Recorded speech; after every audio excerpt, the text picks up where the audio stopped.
garish sky, old stories hit high, tales of struggle and strife. Keep your head in the fight. Broken bones in the street, ain't no place for the weak. From the land of the brave, where the words cut deep. Coming next on the air now, feel the despair. Generation X, shout out, shattered somewhere. Rising up from the dark with a fire and spark. Rage and passion combined to leave a lasting mark. Coming next, shouting loud, voices from the crowd. Through the mist of... Welcome back to Common X, the podcast where the real stories spill out. Today's guest is pure fire. Richard Oshen didn't just watch rock and roll history, he wired the lights for it. He dropped out of college the second Aerosmith came calling, figuring, if school's supposed to get you into the business, why not just jump straight onto the damn tour bus? From there, it was Ted Nugent, Boston, Sammy Hagar, Sly Stone, Parliament Funkadelic, and the Who's Rock Opera Tommy. Oshen was the outlaw behind the lights that turned shows into experiences people still talk about today. Then Hollywood came calling. This is Spinal Tap, Blue Chips, MTV, VH1, HBO, Showtime. If it had a screen or a stage, Richard had a hand in the glow. But mid-rig, in the middle of yet another massive setup, he had a revelation. He wasn't here just to light other people's stories. He was here to tell his own. Richard Oshen is a road-tested, Hollywood-bred, and still sparking new projects today. Strap in, Common Xers. This ride could blow at any second. Welcome, Richard. Hey, guys. It's great to be here. I'm thrilled for the opportunity to meet a new audience and just share some experience, strength, and hope along the way. So awesome. Thanks thank for you. coming on today. Yeah. Thanks, It's a real honor. Thank you. All right, Richard, let's start at the beginning. You dropped out of college to tour with Aerosmith. That's not a career move. That's a jailbreak.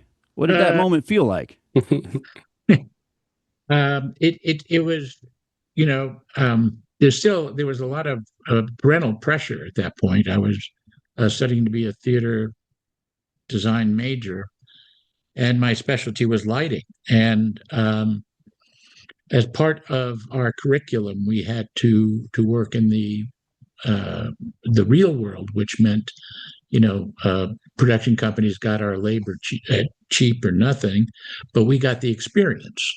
And so one day I was a spot operator, and this was at a theater on Mass Avenue in Boston, and it's now where the Berklee School of Music is. But back then it was a roadhouse, and there was this local band playing there. And I had never heard of them at the moment, but I was soon going to learn a lot about them. And they came on stage, and the person who was working their lighting at the time, it was so-so. I mean, at the end of the night, Steve came up to me. I mean, you got to understand, those were the days where the artist and the people on the crew, and there's quite a unification there, unity. And so he asked me what I thought of the lighting, and my very short, sweet response was, it sucked. And he said, do you think you can do better? And I said, yes. And he said, well, he was going to give me a shot. He said, show up at this jazz club called Paul's Mall, which was on Boylston Street, not there any longer. And he said, well, we'll see what you can do. So I showed up, I lit the show, and I was hired on the spot. And so traveled around with the band for a while in New England primarily. And then this was they just broke the first album. So we started expanding our drives and everything. This was before tour buses. So we had this big vans. This was an Econoline van, which we affectionately nicknamed the Roids van, because it had, 8 guys crammed into this thing driving 250 miles. You don't want to get too close to that. But it was quite an experience. I mean, we built most of the equipment ourselves, and it's not like today where you have large companies manufacturing stuff, if, we'd had to go design it. So when you say Steve, you're saying Steven Tyler? Yeah. Yeah. Wow. Steve and I had a great relationship. It turned out, sometimes love, sometimes hate. I just, once again, he had the band had this logo that looked like, a hairy nutsack, for lack of a better, descriptor. And it really bugged me because I had to watch that damn thing every night. So I went ahead and painted. I just got, so pissed off. I just figured I will just paint them a new backdrop. And I created the backdrop with the Art Nouveau lettering, and I developed the winged symbol. And one day I put it up and, put all this glitter and stuff on it. And, they loved it. And the challenging thing for me was one day, they bought the backdrop, and I guess there was an implication that if they bought the backdrop, they owned the artwork. But I didn't know much about licensing back then. Oh wow! So And you made the Aerosmith logo, the cool yeah, I one they did. have today. Wow. The script, Mhm. the handwritten script that says their name, I Oh designed. wow. But that was something that they use to this day, and I'm extremely proud of it. Matter of fact, the similar thing happened with the fellow who designed the Rolling Stones logo, with the tongue and everything. Yep. Yeah. We were just artists, so Hmm. I didn't know much about the in and outs of copyright law, trademark law, or anything like that. Now, So when you left college to go work with Aerosmith, was there any hesitation, or was it just obvious? Aerosmith over college, no contest? well, my parents were quite concerned. I was supposed to be either a lawyer or doctor or something, and the concept of not getting a college degree was really upsetting to them. And continued. They didn't even know what a lighting designer was, what I would do. So I think that was a challenge. But they finally said, well, if this is what you're going to do, I mean, they couldn't argue with the fact that if the idea is to get out of college and get work and, work in your chosen profession, which is what I chose. I mean, it wasn't what they chose at that point, but, I was always drawn to theater. I was in bands as a kid. And that's how I ended up going on the road. It was, one of those things. I didn't like getting up early, going to history of theater class, and it seemed like this is going to be good. I didn't know what I was getting into either, so Yeah, I bet not. I'll Right, be I bet. I'll be quite honest there. So Right. I'm just gonna do some lights for these guys and see how it works out. right, and to some And degree, your parents are like, "Oh, you're gonna do what? What are you going to? What? You fool! You dropped out of college. Why would you do that?" Right. that pretty much was it. Although the Hmm. language a bit stronger, they they finally figured that's what I was going to do anyhow. So um, went on the road, and it just one thing led to another, and ended up working with different groups and some note. I look back at the music scene and the music that our generation or that the generation wants to hear is what's going to be current. I mean, it when rap first came out, I can't say I was drawn to it, but I had the understanding that that was going to be the music Hmm. that people would listen to because that's what the kids were listening to. And it wasn't it. We were talking earlier about how MTV has changed and how VH1 and the evolution of podcasts. So Yeah. all kind of changes. Yeah, it's interesting to kind of think about, people probably don't really put a lot of thought into the lighting that goes into shows. But like if you watch so many shows today, the lighting is insane. Like, there's LED backboards and, Hmm. giant pyrotechnics and fireworks at some shows. It's crazy. It's quite the presentation, and it only enhances the experience. So lighting's pretty important. Oh gosh, yeah. Lighting has really evolved. I mean, when I was at Boston University, we had these old dimmers, that you needed like, a half a dozen guys to operate a cue for a show. Like somebody would have the piano board on left and somebody would be on the right, and these are big levers that you had to pull and switches that had to be manually operated. So uh, we've gone from that to a laptop computer and consoles Right. that can do that, and light bulbs used to draw incredible amounts of energy, and now they're LEDs are here. So yeah, it's gone through it's been quite an adventure. Now, fans see the stage, but you saw the shadows. What's a Hmm. story from those early Aerosmith days that only someone backstage could tell? Well, uh, we Steve and I would have creative differences of opinion, and they sometimes were fueled by the propensity for Jack Daniels, and let's be honest. I mean, Yeah. we staying up for quite some time there. There was there was sex, drugs, and rock and roll. I mean, that's where it got coined. Hmm. But there was one one day I had just repainted the backdrop, and Steve walked out, and he was already a couple of sheets to the wind, carrying this from the I guess craft services area, this big bowl of fruit punch, and he just heaved it on the drop, and it really pissed me off because I had just painted it. So Oh man.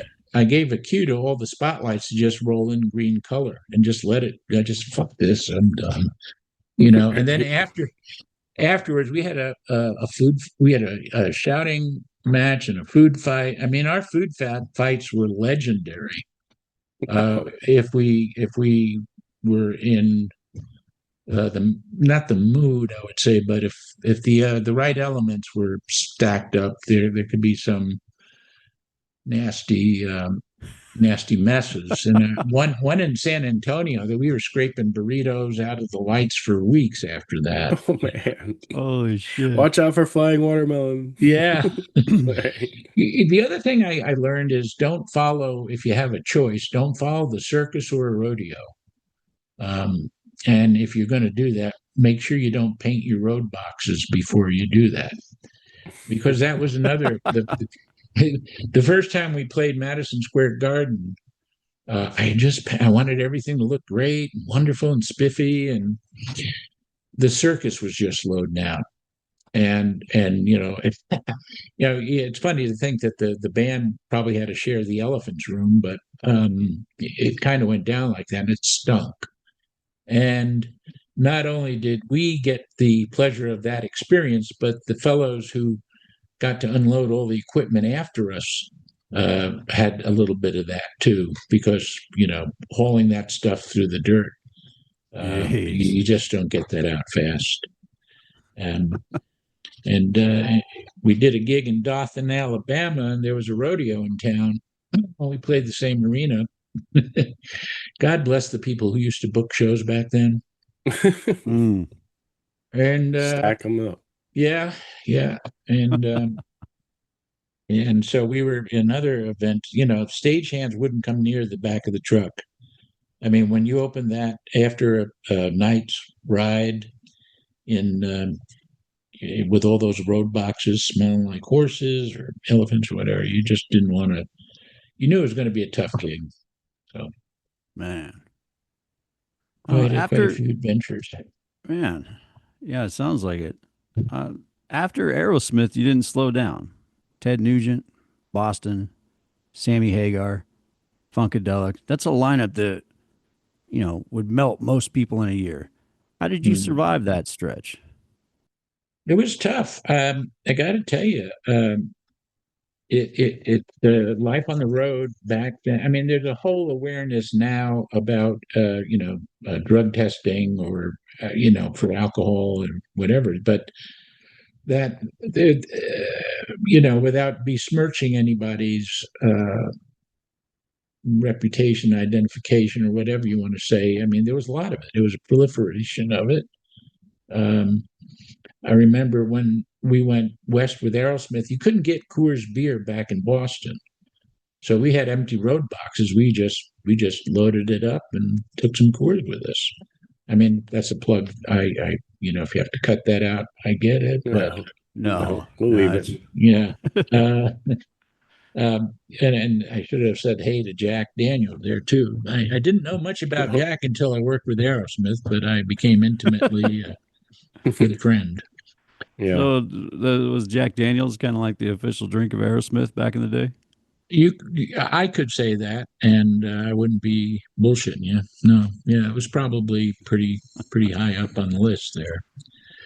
But we were talking about notorious band Sly and the Family Stone was always an amazing time because when they were on, man, there was nothing like it. They could really, really rock. The problem is you never knew whether they were going to show up because Sly had this propensity of, being Sly. So one of these gigs I remember distinctly was we were in Atlantic City, and they had a convention center. There was kind of a domed building, like imagine a Quonset hut times like 100. It was just a big cylinder.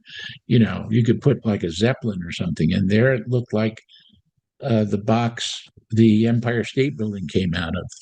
Anyhow, you have to picture that this was full of people who were dressed to the nines and everything, and they were just waiting for Sly. And waiting and waiting. And this went on for a few hours until the promoter came up to me and said he was going to impound all the band's equipment. Oh, shit. Yeah. Really? Yeah. No. I said, well, we're a separate contractor. So we'd appreciate it if you give us a moment to get out of there. And he said, well, okay, you can, lower your gear and bring it down and just get out of the building as fast as you can, but don't make it look so obvious. So we were kind of casually, lowering stuff and pushing boxes across the road. It was not, the word of the cancellation, let's say, was not received well. Oh, I bet not. Yeah, I bet not. Yeah. Especially after everybody's already there. Yeah, and they paid and all that stuff and, higher than, ready to party and all that. So we got out of town before, hell broke loose, and we were crossing this one bridge, and traffic was backed up, but there was a sign that said cars and light trucks. And well, I had a light truck, even though it was a 10-ton, but they were probably expecting more things like pickup trucks, but the lady at the toll booth was just pissed off as heck. And so, well, your sign said light trucks. I got a truck full of lights here. What am I supposed to do? But, she's awesome. Like, you smart ass. Yeah, well, exactly. Yeah. Exactly. P-Funk was an amazing group to work with, too. They were awesome. We did the Mothership Connection tour, and actually, I had a hand in building the spaceship. We played this one particular gig in Pittsburgh, and back in the day they had a convention center with an open roof. You could open it, and on beautiful nights under the stars, kind of things, indoor, outdoor. On this particular day, however, it was raining. Matter of fact, it wasn't just raining; it was pouring. And so the band was playing, and they had a finale of "Tear the Roof Off the Sucker," and it was a great tune. And the chorus is "Tear the roof off the sucker, tear the roof off the motherfucker," tear the roof Yeah. off the sucker. Yeah.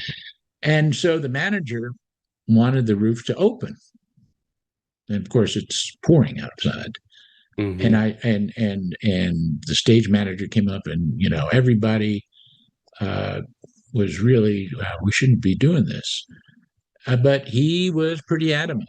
And I said, well, I tell you what, you can throw the cue. You tell this gentleman over here that you want the roof opened, and tell him to go, and he'll do it. And he did.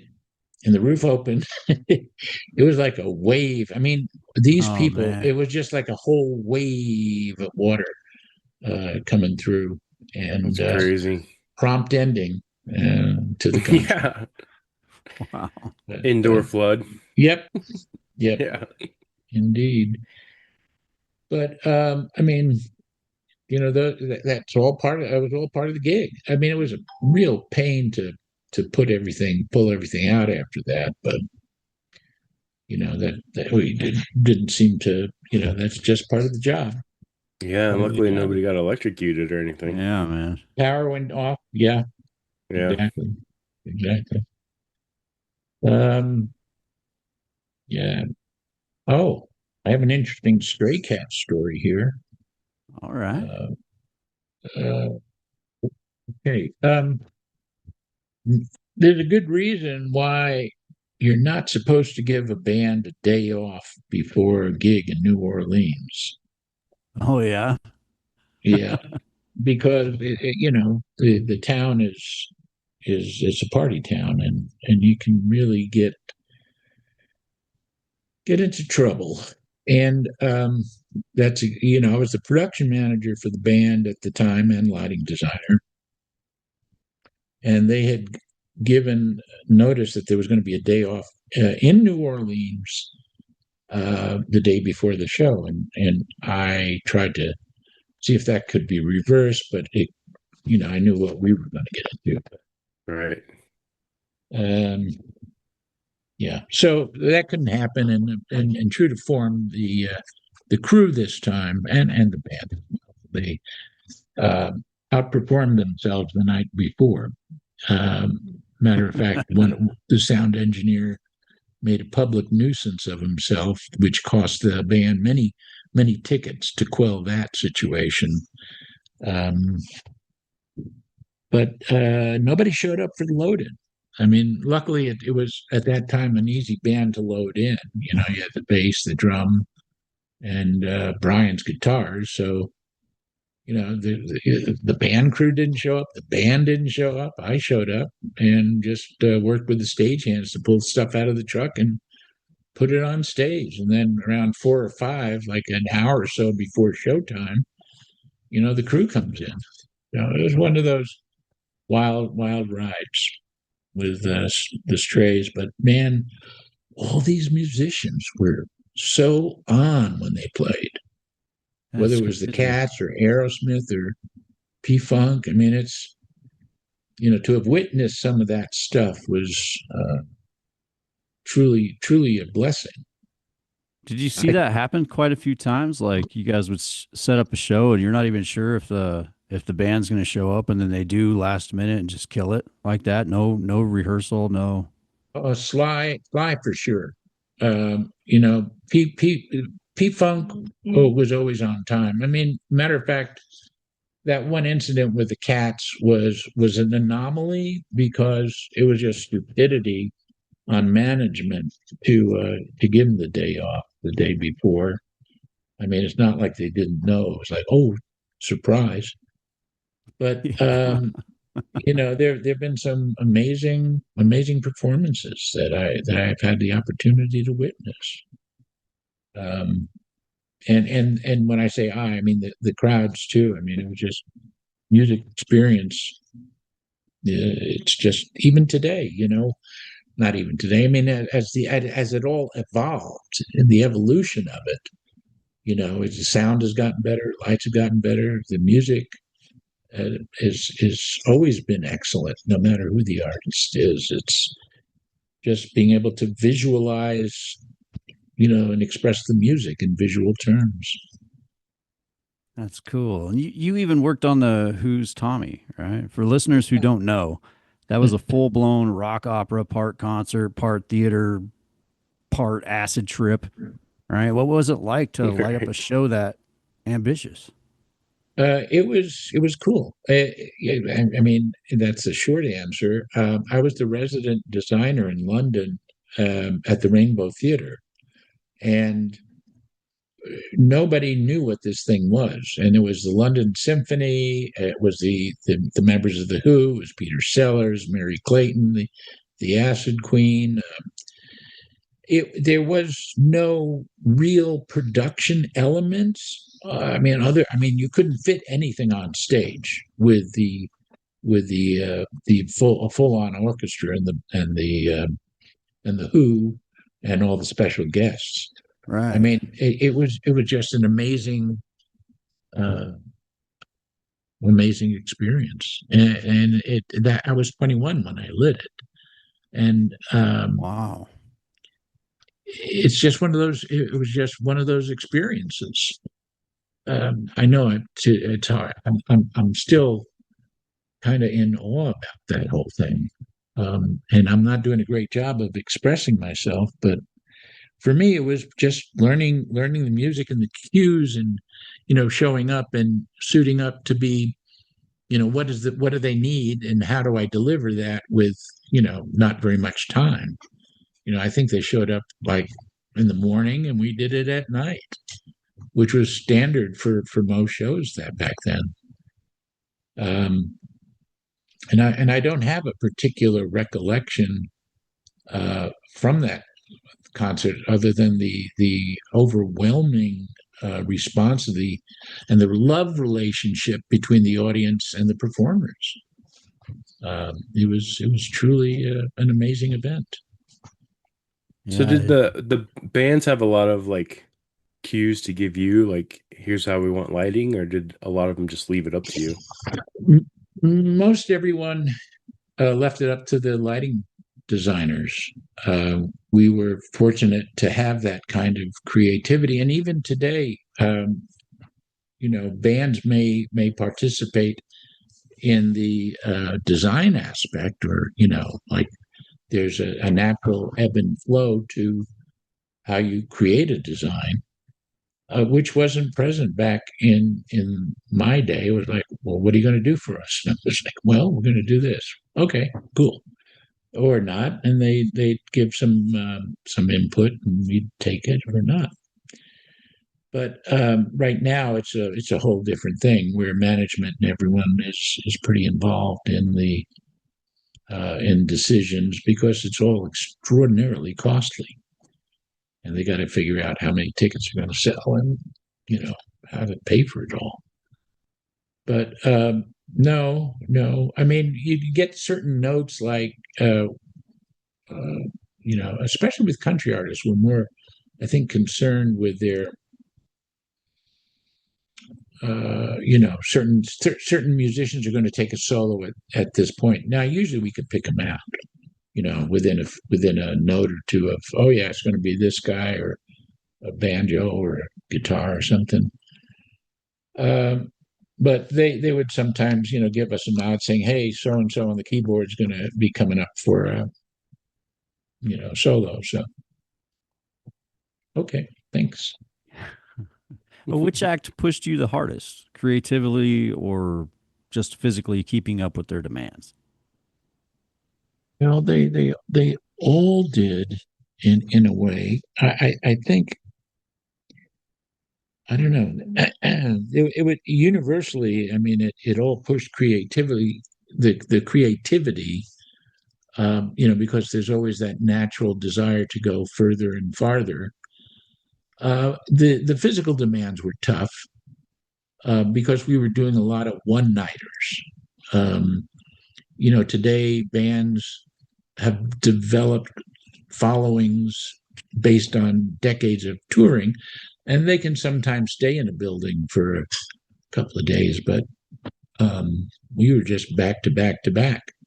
So and we got the other thing is, see, this thought just came in. A lot of stuff wasn't automated like today. We didn't have computers. I mean, I physically, if I wanted to see a particular light appear on stage, I had to manually push a fader that was connected to a dimmer behind the stage that would electrically bring the light up. Today everything is done by computer. It doesn't minimize it. I'm just saying that we didn't have the luxury of programming a show. We had to program it in our brain and just keep repeating it manually. Like recording studios weren't automated either, and soundboards, nothing was automated. So every night we had to physically go through the same cues and create the same looks, pretty much, for the bands. But for me, it was always a physical challenge. Yeah, it seems like there's a lot of setup and tear down, especially if you're only in one place for a day. Yeah. Yeah. Yeah, I might say that Spinal Tap was hard because we had a very rigorous schedule, and they were quite concerned about budget, where the bands, to a greater degree, I mean, it's pretty much going to be what it is, but the film was the production management, and you got to do this by then, and there was some pretty hard and fast schedule. So that was I think probably as a looking at the scope of a job, the most, and of course the television stuff is always on schedule. It went later in life, getting into TV, that was always pretty demanding because everything was pretty well clocked. Wow. What's one road story you can share that proves rock and roll really was as wild as the myths say? As really as wild as the myths say. I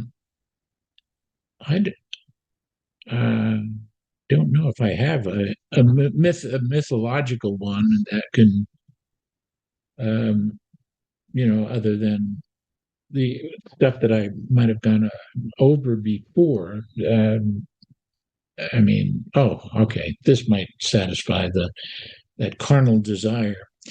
I did a show, carnal desire, right? I did a show with the Sweet. They had that song "Ballroom Blitz." I mean, this is back in the day. Oh yeah, yeah. And the way that I got the job was that Sammy. There was a man, Ed Leffler, and he used to manage Sammy Hager, and he also had a band called the Sweet, where he had the Sweet first, picked up Sammy. I'm not sure how it worked. Anyhow, something happened where they're a light guy, and so he asked me if I wanted to, or if I had time or whatever, could do the Sweet. I said, sure, I'd love to. I said, well, great. Can you be on a plane tonight? And I said, what? I said, yeah, we have to be in Vienna tomorrow. So, Wow. yeah, that was the way it worked. Back then, it was just like off the cuff. Something happened, and you can do it. Well, all the crew came out of England in those days. England was technologically as advanced as, say, New York or Los Angeles or Chicago, and so everybody, all the shows pretty much came out of the UK. And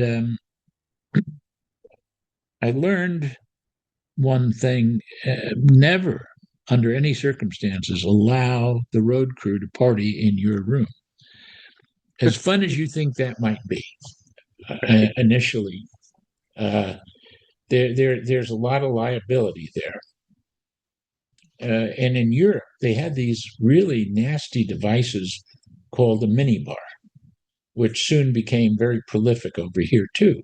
Mm-hmm. But the minibars became the objects of desire after touring. or after the day or whatever, and everybody, well, let's go hang out with the Yank because he's not going to really know what's going on, which was true. I just figured, wow, these guys are really friendly. So, yeah, come on in. And yeah, help yourself to I don't know what's in the fridge, but help yourself. So that went on for the whole tour.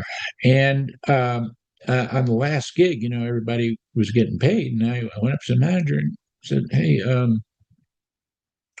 do you have a pay envelope for me? I said, nope. I said, what? I said, well, you guys drank it all. Shit. Oh man. Your mini bar bill. My mini bar bill, I think, equaled the production budget for the show. And of course, what are you going to do? You can't give it back. So Right.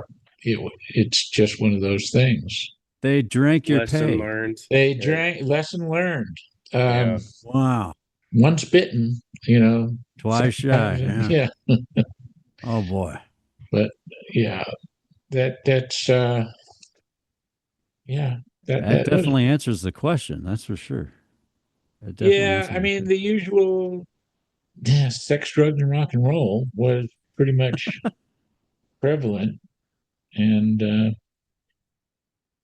yeah, never let a crew into your room, or if they do, make sure the mini bar is locked. Yeah. Right. Now, you left the road just as Hollywood's video revolution was about to detonate. How did you land right in the middle of that? Well, that's an interesting. Well, I had also moved out here, and I had a lighting company back on the East Coast, and out here, came out here looking for work, and most of the work was related to film, and so I studied film on the go. I learned how to light film by watching others light film. I was privileged to be hired to watch other.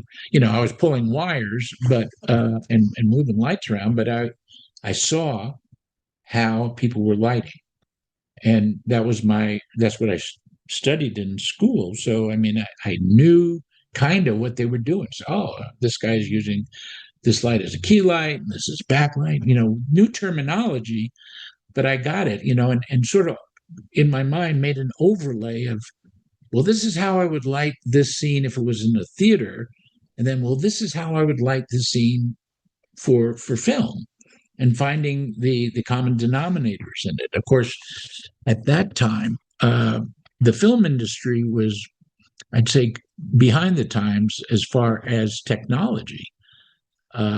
Most of the lights were either still arc lights or consumed a lot of power. So my background with automated equipment, and at that time that meant SCR dimmers and smaller control systems and power distribution panels.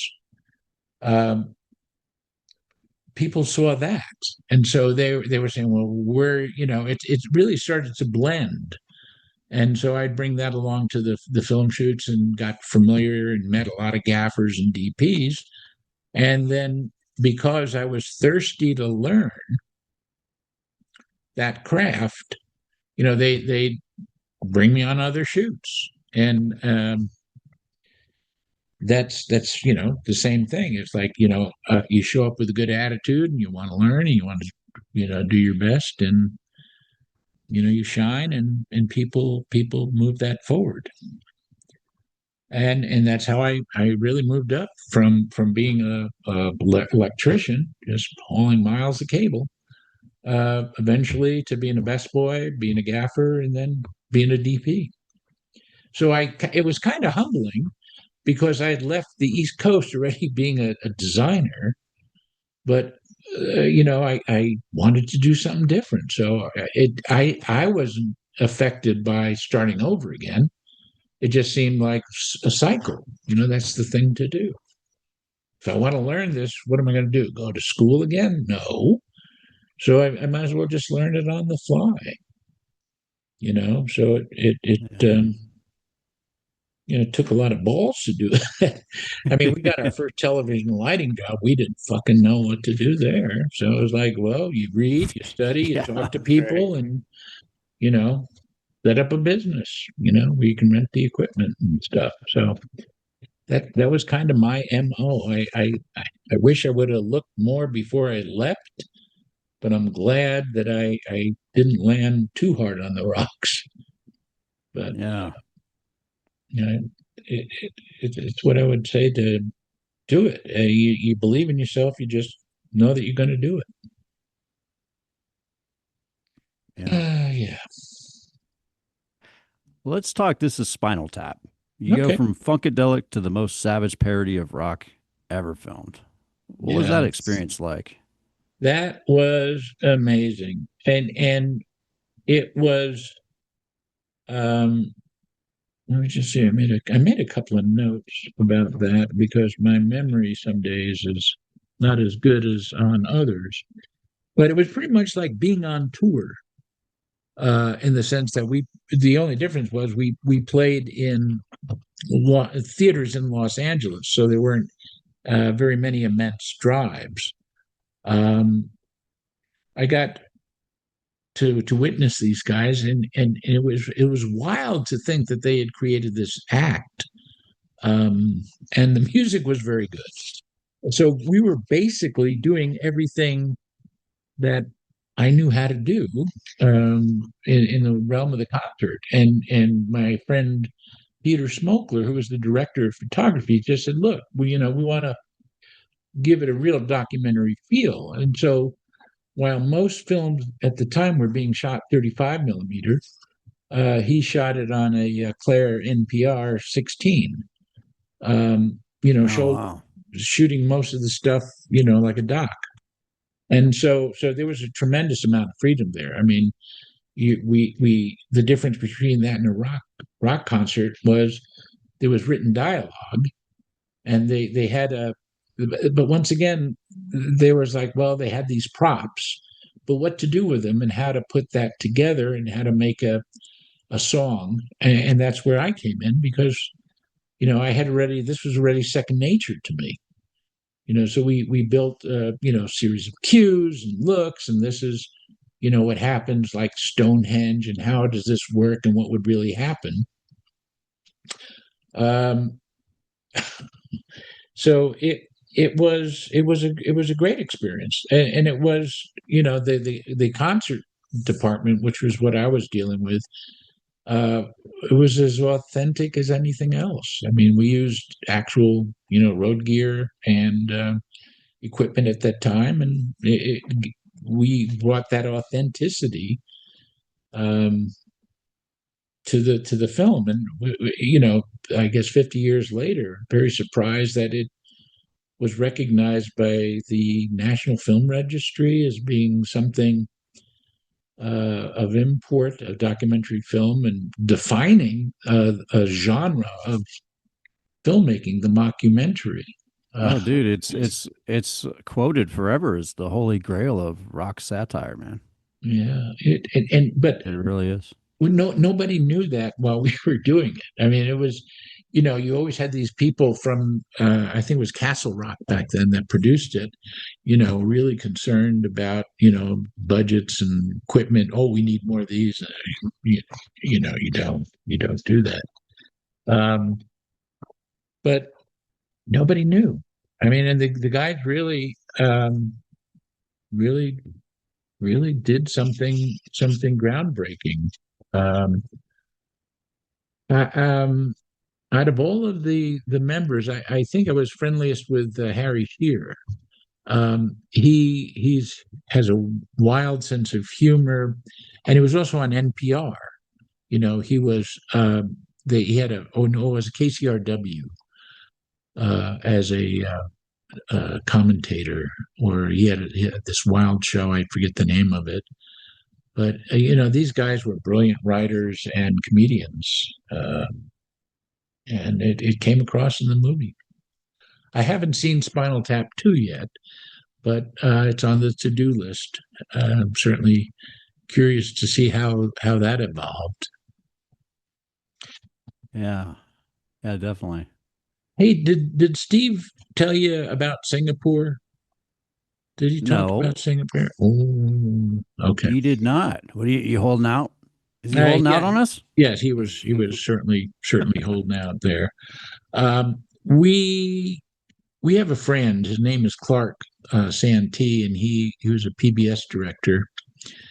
And somehow, he was contacted by the World Trade Organization, and they were having this big gala in Singapore.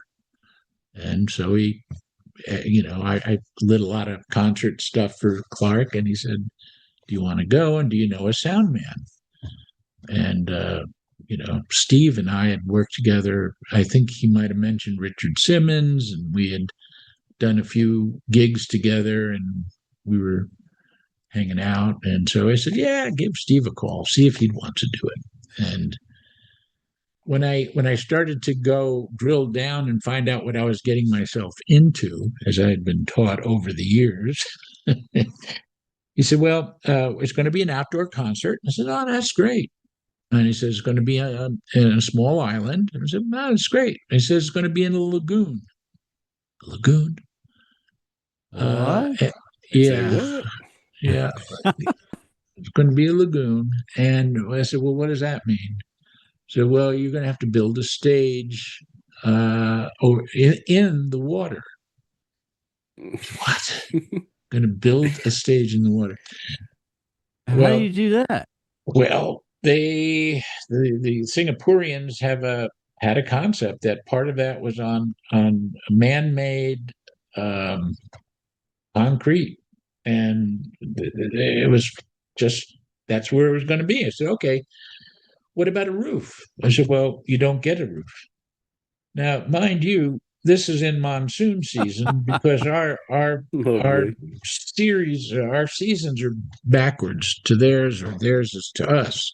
Hmm. Then you're going to do a live concert with these world class performers in Singapore, in a lagoon, surrounded by water, no roof, and monsoon season. Okay. Right. We'll see where that, let's see where this goes, So Hmm. we pack up and go. And sure enough, we put all the electrical equipment, on these big pylons that were really above sea level and above their water and everything. So it wouldn't get wet. Of course, it did, but that's a different story. But the story I wanted to zoom in on with Steve was as the sound audio director, it was his responsibility to record Sarah Brightman with the London Symphony, not London, the Singapore Symphony Orchestra. So he gets what does he get? He gets all their music, and he goes through the rehearsals. He goes through the recording, and he's telling me about. You won't believe this. The truck is like from the 50s, and we only have 6 microphones, and he sets it up, and they record it. They, without Sarah. Sarah, they're going to record when she walks in, but they'll lay the music tracks down, and it'll all be excellent. There was just a minor problem. It was in the wrong key. Oh Sarah, shit. Oh. yeah, Sarah's music director. Excuse me, Sarah's music director. Um, Somehow had given Steve an old section or an old chart or something, and they recorded it in the key of F, and it needed to be in G or something. So they had to re-record it again. So Steve um, built he built them. They were trying to uh, get Steve, come on, this is all part of the job. They're just changing this. Says, nope, nope. This is a whole new recording. So he actually billed the symphony twice for that job. Oh And, shit. I coined the nickname Double Bill. He's nicknamed Steve is Mr. Double Bill there. And we always tease him about that. But I guess it is, truly a second recording, even though they were trying to argue that it was just a continuation of the same thing. But it was, no, Steve held his guns, so he prevailed. But it was That's wild. wild. And you know what?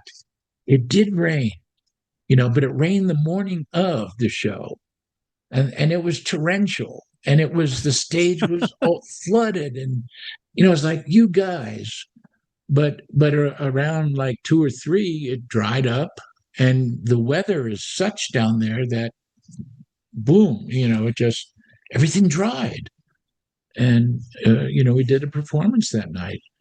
And for the opening of the show, I had proposed, this big helicopter shot and, flying in, racing across the water and, going up and swinging around the city and pulling right into the stage and stopping. Now, you could do that with a drone pretty easily, but Yeah. Military helicopter, because everything was done by the military in Singapore. So they did that, and by golly, the guy stopped it, right at, this was pre-recorded. We're not doing this while the audience is there. It was going to be a roll-in. But, they whooped in and, hit the mark. And it was like, oh, my God. And backed it up, and pretty wild. Yeah, Like, that's holy crap, awesome. that worked. Yes. Yeah. And it was amazing. Yeah. Yep. I don't know if that made sense, but that was the opening of the show. And there's just so much opportunities. If you are interested in this art form and you want to get into the business, nothing is stopping you but you. Otherwise, you can do anything you want. Wow. It's pretty much the way it is. That's the beauty of the creativity. And it really bugs me that people see fit to take these music saved my ass in high school. Theater, drama club saved my butt. I wasn't exactly a great math student, and I had no idea what I would do as an occupation. Another order of fries with that, sir? Right. I don't know. It really, music triggered something. It was just like something in my DNA. So yeah, that saved my butt. And to cut these programs, I think is rather a bad choice. For the kids coming up today, and that's pretty sad. You also worked on Blue Chips and little shows for MTV, VH1, Nickelodeon, HBO, Showtime. Did that feel like culture shock or just a bigger playground? Bigger playground, bigger budget sometimes. Blue Chips was a fun shoot. And I really wasn't going to why not? It was directed by William Friedkin.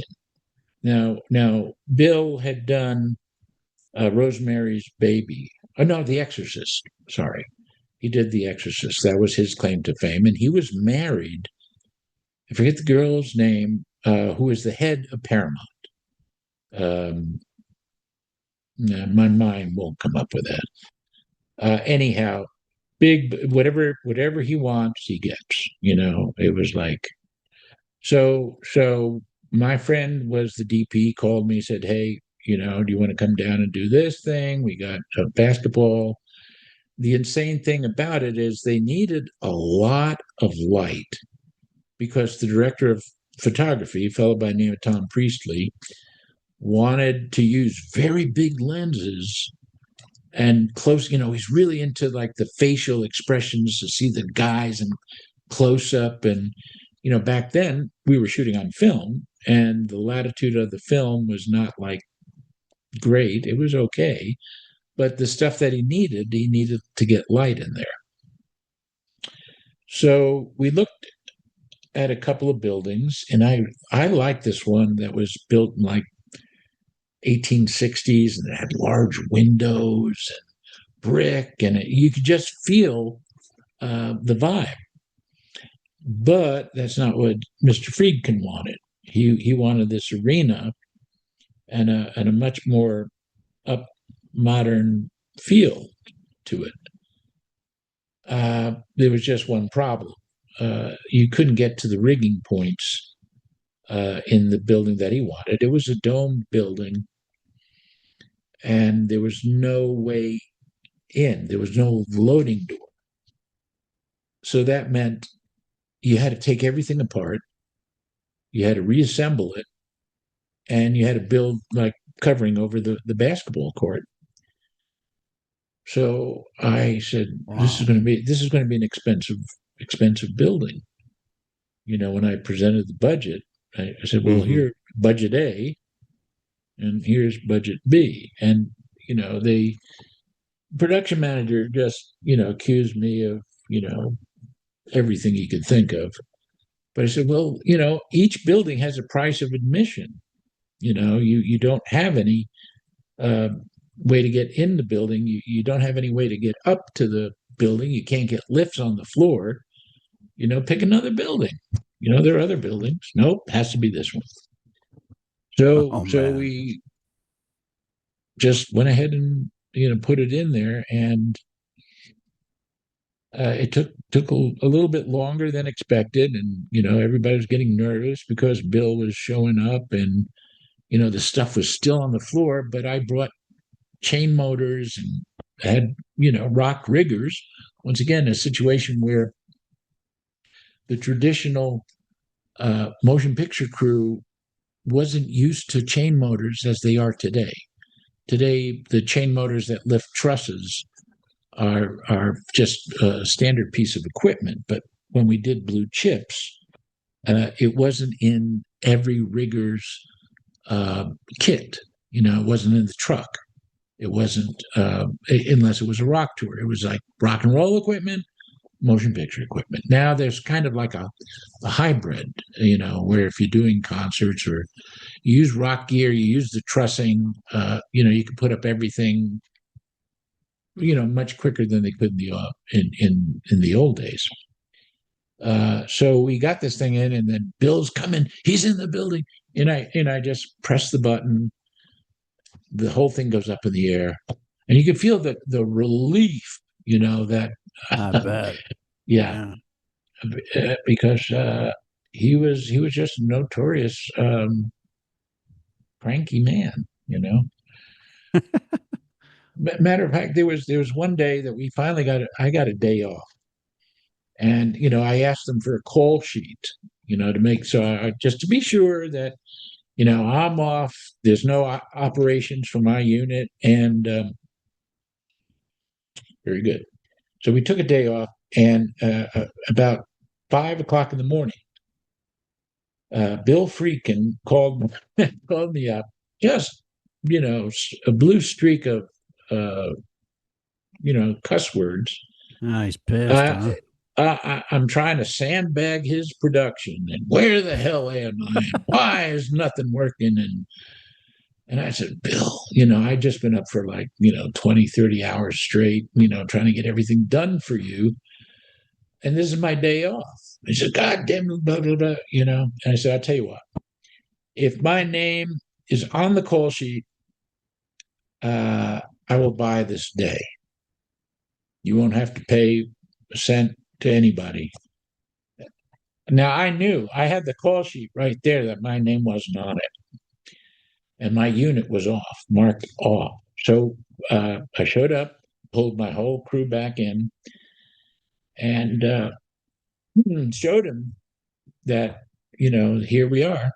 And here, where I was expecting he would at least say, you're right, and thanks, and apologies. But he didn't get that. It was private condemnation and public humiliation.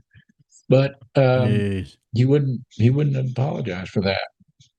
But whatever. That was kind of a tense moment, because I was really, it was a tough room to work. And they had accused me of trying to rip them off, and there was a lot of money involved, but I was also ended up being the air conditioning contractor, the electrical provider. I had the generators. It was like, what am I supposed to do? Right. So This that's is when, the cost. yeah, this is what Right. it cost. Yeah. And constantly, helping the fellows out in the other teams with our technology. So I don't know. I mean, it was just a whole different trip, but you know,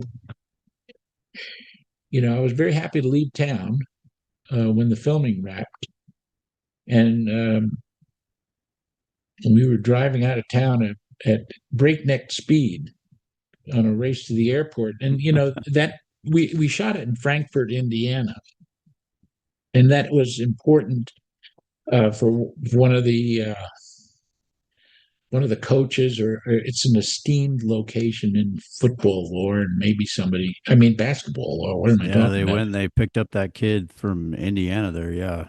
And Yeah. the whole So, plot with like Yeah. paying players in The college and Hoosiers. yeah, Hoosiers. Yeah. I mean, it was big. Yeah. I mean, everybody, was, wanted Nick Nolte. He was there to hang out with him, and it was great. The vibe once we got into the production and into the shooting the basketball sequences, it was truly. And I had never done sports before, but it was a great experience, and the crowd and the energy and everything was great. But getting out of town, I was just so wanting to get out of there. I was driving really fast, and the cops were pulled me over. It's Indiana State Police, and they were not happy about it. And I explained. I said, I recognized one of the guys. Hey, didn't you guys just do security for us? And we got to talking about the show. He said, well, you just drive careful. I said, listen, we'll be out of your town, out of your hair in about as long as it takes to get to the airport. So he let wow. us go. He let us go, dude. Unheard of today. Right. Yeah. But they were I guess glad to get us out too. So, but that was an interesting experience. I'd never been called out like that, and it just didn't seem. We're working for you, man. We're here for you. But that's showbiz. Really. There's that moment in your story, right? You're tightening bolts on another giant rig and suddenly realize I'm not here just to light other people's stories. I'm here to tell my own. What did that feel like? Well, a couple of things. One is I really wasn't taking good care of myself, and I know that people today are a lot more health conscious than we were. Um, so there was a lot of mileage, a lot of wear and tear, and it was just like one of these realizations, like, wow, I've been doing this for a while, and I love it, but it's going to kill me. I certainly couldn't keep up the pace of the lifestyle. I mean, a lot of us who came into I say the industry, but into the business with, people were kind of fading out. It's just a hard business, and I realized that I had more to say, and not, lighting is fun, and I there's times I really truly miss it, but I felt I was here for different reason, and so I just had to really step back. The health really kind of drove it back. I was confronted with one or two. Do you want this? If you do this and keep doing this, then the outcome is not going to be good. But if you do that and maybe switch gears and and then I wanted to explore these other things and stories, and it just seemed like you get that nudge, like, okay, maybe now's a good time, to call it. I'd done what I thought I set out to do in lighting. I mean, I have no regrets. I just felt it was time for a change. You know, um, I'm sure everybody can identify you doing the same thing over and over again. And traveling was, I never liked the traveling. It was fun for a while, but packing all that stuff in a suitcase and doing it every night, no. Mm-mm. So it was kind of easy to, it was bittersweet. I had to close one business and I didn't know what I was going to get into, not having a business. I just go, well, I'm going to write. Well, how am I going to do that? Well, I don't know, but that never stopped me before. So it was like, just greeting the unknown and the uncertainty with, let's see what is this couldn't be too bad. I mean, whatever. So it was kind of like that. It was a realization that change of course was going to be beneficial um, in the long run, and I also had stories to tell. So and my first screenplay called "The Richest Man in Town" is actually going to be going to production next year. Yeah, I was just Uh, about to ask you about that. it's it's a It's an interesting story. It's based on a book by V.J. Smith about takes place in South Dakota, and it's a story about two men who would have ordinarily have become friends. One was say a wealthy upper class kind of guy, and the other fellow a cashier at a Walmart store, and their lives intersect. And I'd been writing my own speculative screenplays for by this time, like 5 or 6 years. So I took classes, studied online, and knew the craft, and it was just situational. I was in a meeting with some people, and uh, a fellow came up to me afterwards, and he liked what he heard, and said, "Have you written anything?" And I go, "Well, yeah, I have a couple of stories, children book, and I have my own screenplays that I've written that I'm peddling." I said, "Well, what do you think? You want to read this book and let me know what you think?"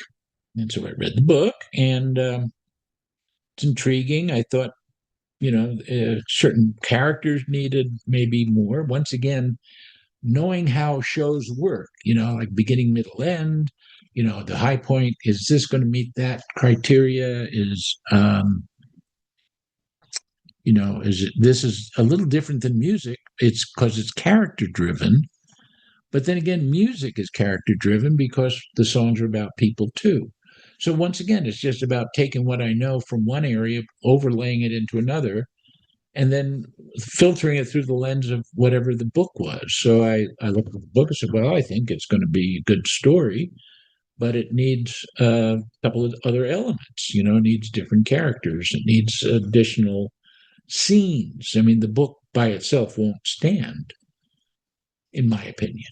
So he gave me a crack at it, and took a while. Probably 5 years to write it. I mean, once again, I'm not a fast writer, but and then the story kept evolving and changing. But we finally got it to a point where he could pitch it, and somebody picked it up. So it looks like this company, Kingdom Media, will be producing it in 2026. So it'll be my first screenplay credit, and I'm thrilled about it. Nice. You're gonna You gonna try really hard to sit back there and not tell them how to light things? That's Yeah, that's a good point. Right. yeah, no, I don't want to get involved.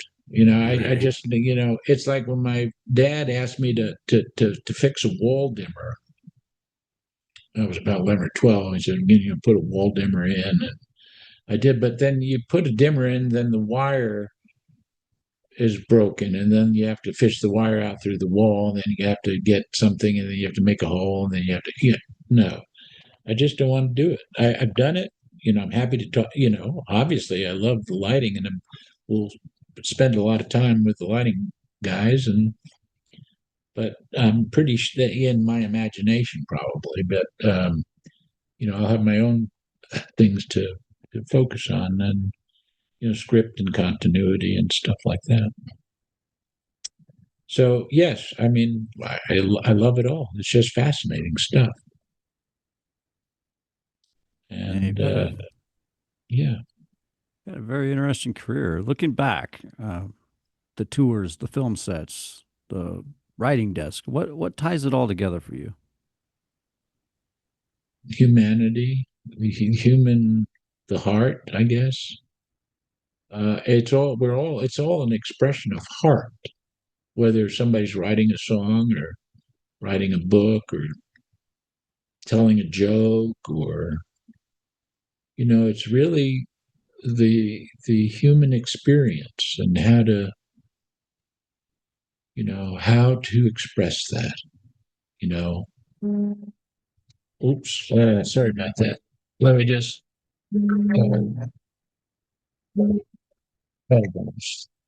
Okay. Yeah, sorry about that. No Thought that problem. was off, but it wasn't. No, I really do think. I think we all express that in our ways.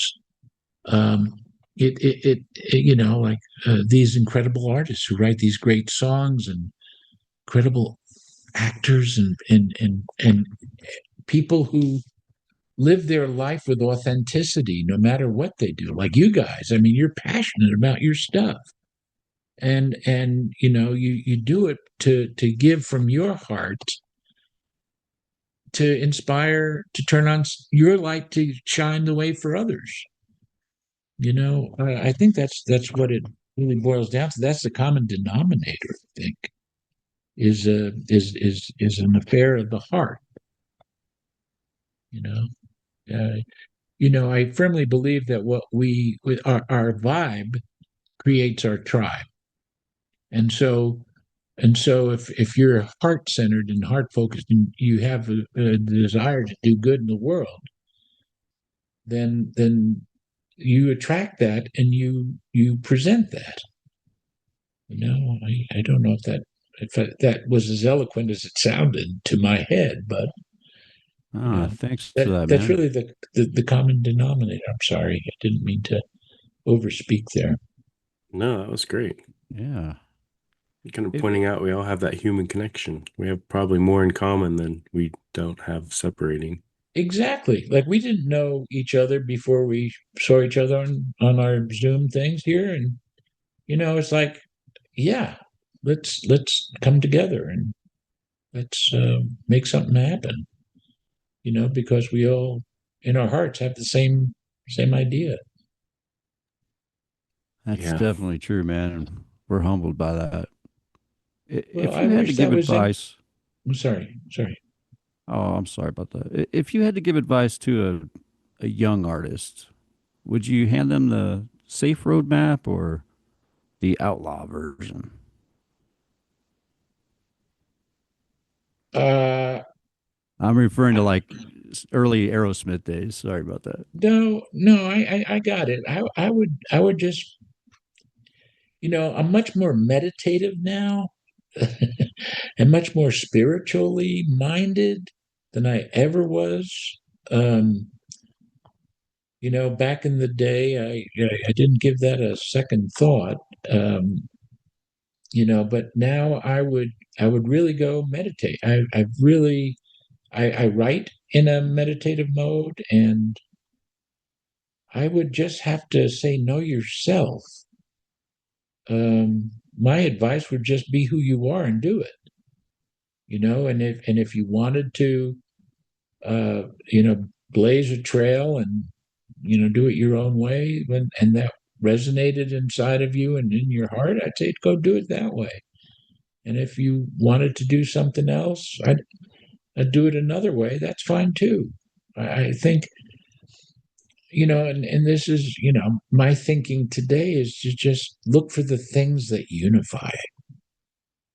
That if I could say one thing to, like we're all talking about here, it's like it's all one heart. If we could find the things that bring us together, and if your way is you want to, be, pave your own way, go do it. There's nobody that's going to tell you otherwise.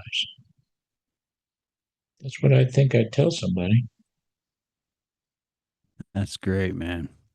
We've reached a portion of the show that we like to call Jared's Five.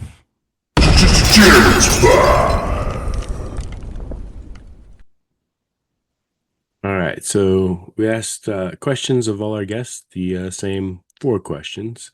And then we have a question from our previous guest for our next guest. Oh.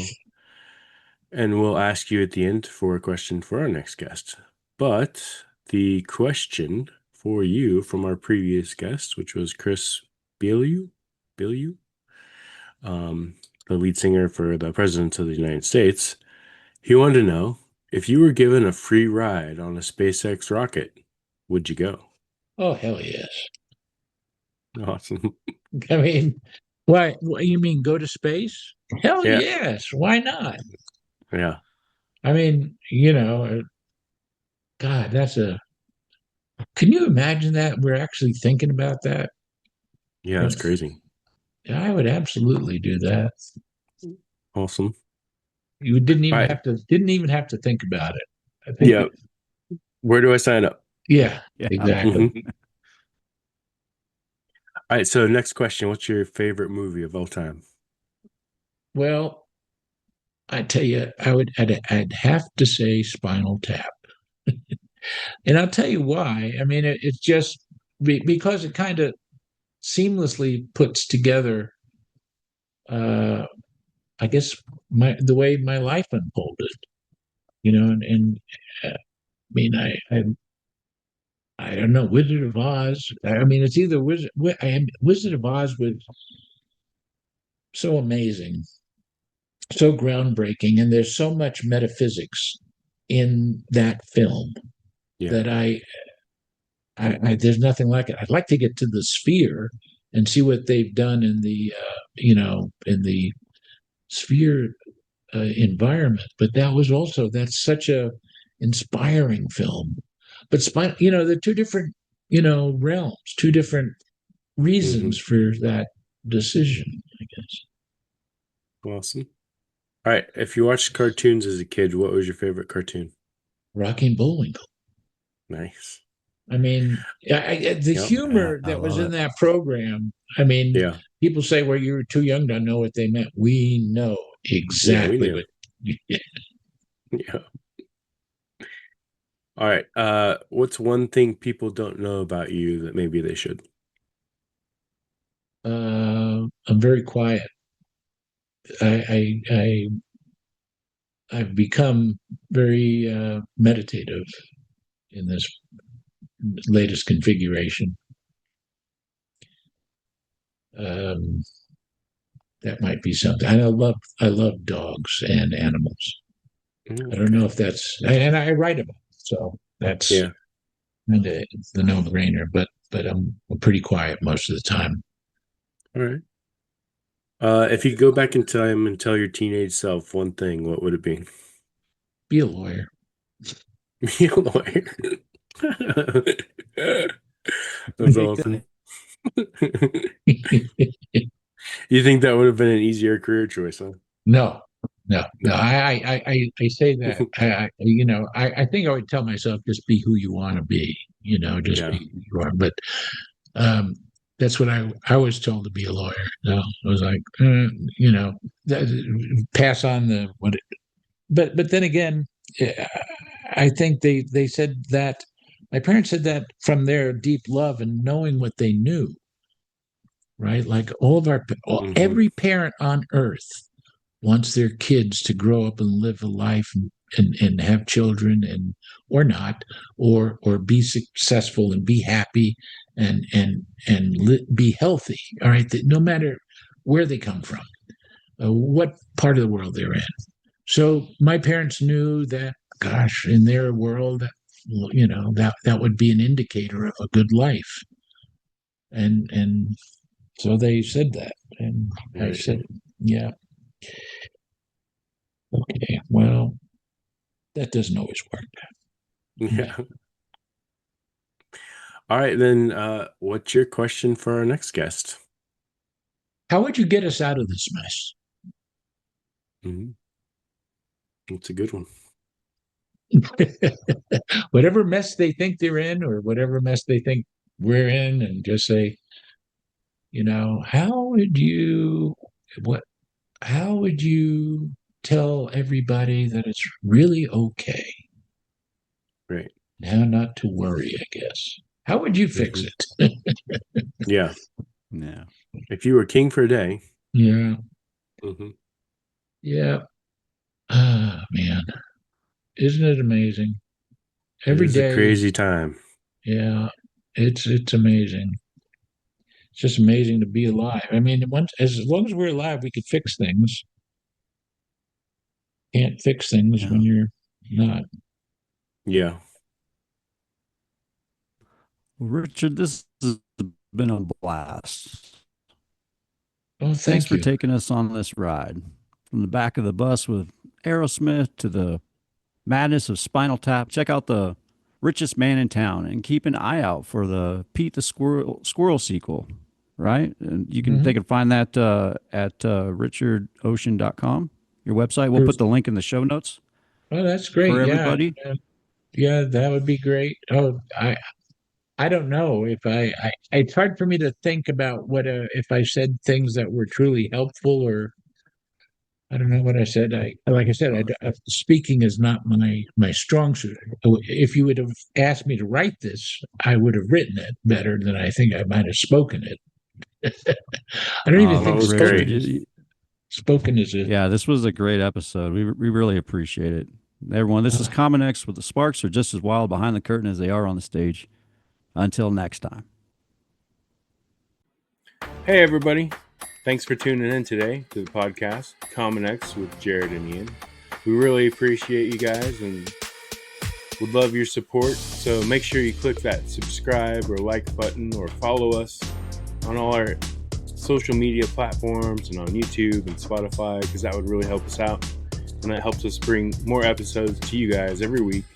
And hopefully from, content that you guys want to see. So reach out, TikTok, YouTube, leave comments. If there's anything that you guys want to see or any guests that you want us to try and get on, let us know. We do have a good lineup coming. So thank you again. We love you guys. Thanks for your support. And we'll see you next time. And remember, common sense isn't that common. So that's why we're bringing common sense back from Generation X.